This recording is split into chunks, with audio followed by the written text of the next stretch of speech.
Speaking about something that is a really good perk of something, a lot of people are like, wow, that is the wow factor of this. Non-reference to World of Warcraft, obviously.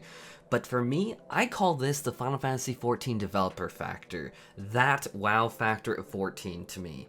And it's something that truly impresses me about our developers that pushes Final Fantasy XIV, in my mind, above and beyond. Developers of Final Fantasy XIV, when they speak to the player base, always do so in a way that is extremely humble, very forward in communication, and they don't so-called dumb it down or assume that we're idiots. And this isn't something that I've really explicitly talked about on my channel yet, but I think with the upsurge in players coming in and trying out 14 for the first time, remember, people are just trying it out. They aren't necessarily committing to the game. But I think for a lot of these people that it's a breath of fresh air, almost a shock factor for a lot of them that they're reading this, and it's like, yeah, this is really the way that the developers of Final Fantasy XIV have communicated with us for literally years now. I know for a lot of people that they have come from different games, and I think that if I'm super honest, as a software dev myself, kind of scientist, whatever, but I think that in general there seems to be a lot of ego in any sort of software development in North America, anywhere, not just gaming industry. And I can say this because given many of my past positions in the industry, when people say that it's just gaming, that isn't really the case. I've had people tell me to my face that I just wouldn't understand what a microservice was, like a software developer talking to me that just assumed that I was just like a lay person, that I had no idea, and it was like they talked down to me about microservices, which, y'all know me, I am not the type of person to like balk up or like get my ego in the way. I just nodded and was just super respectful. I didn't do that weird smirking thing that some people do. I was just like, okay, yeah, absolutely, no problem. And it was just super awkward. And then I go, okay, and then I go home to tinker around with like Amazon Web Services, and then I also used Azure in the past. And I just do that at home, and then I laugh over dinner with Name It, or now I guess kind of here. But the fact is that a lot of people are used to hearing things that, how to give it a more gaming industry example, like you are used to hearing things like from Hearthstone back in the day. They said apparently having over 9 deck slots is too confusing to players.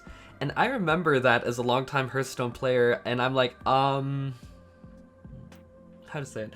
I'm not going to get into it, but I'm sure that many different players of different games could easily describe more of their experiences in the comments below. Yeah, to kind of sum that up, there has been definitely a lot of, I don't want to say frustration, but at least for me, it's not frustration, but rather for me, it's disappointment from myself and others at how things have unfortunately been explained in the past with just different games. When I opened up the article of regarding the growing player population and plans to alleviate world congestion, just the same as anyone else, it really stood out to me as another example of how clean, how concise, and how respectful the way that the 14 developers communicate with players, which I think is one of the many reasons why the Final Fantasy XIV community absolutely loves our developers, because we really, really do here. The communication is respectful, and it doesn't actively demean us. It is so refreshing to me. I can say the first time that I got into like the letters for the producer, when Yoshi came on, he was just like, I'm gonna do this for us. And when I first saw this, I was like, oh my god, is this for real? This is crazy. Like, in a good way. Like, this is one of the best things ever. I mean, to be direct, a lot of MMORPG players are a little bit older now. It's just like, now I'm starting to like get a little bit older. It's just like, we are, a lot of us, working professionals with degrees. We have literal doctoral scientists like my boyfriend playing. We have physicians, we have lawyers, we have software engineers, and so many more. Whether we'd like to admit it or not, the gaming sphere is teeming with extremely smart people who have worked very hard for their skills and are quite capable. We're not just like teenagers anymore. Although, heaven knows, some of us would like to turn back the clock. I'm feeling old now. And that's really one reason why when I watch some different content creators, whether that's on like different platforms or whether that's a game developer, I think as soon as you introduce ego, it's really kind of silly, because it's just like you are surrounded by so many intelligent people. It's just like you don't talk down to people. But I want to take a moment in this video to quote things from this article that stand out to me in terms of respect for the players as players and really respect their intelligence.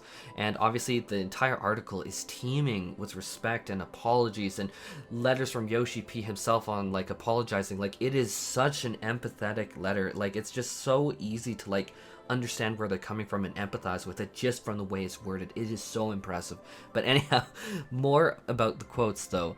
They mention the numbers of the increased logins enabled to the servers at 18,000 simultaneous logins versus 750 per server. They go into explaining why the automatic logout system was enabled, which, while it might at first glance seem obvious, the fact that they're doing it, the fact that they extended the olive branch to actually take time to explain it is really big. Actually, in terms of the logins, they were explaining how they like recently updated some of the infrastructure to enable that. The next thing is that they speak about how during character creation they cannot write the character to the database without the player being actively logged into the server, which the full server doesn't gonna, how to say it, you can't log into the full server and hence you cannot write a new character to the server.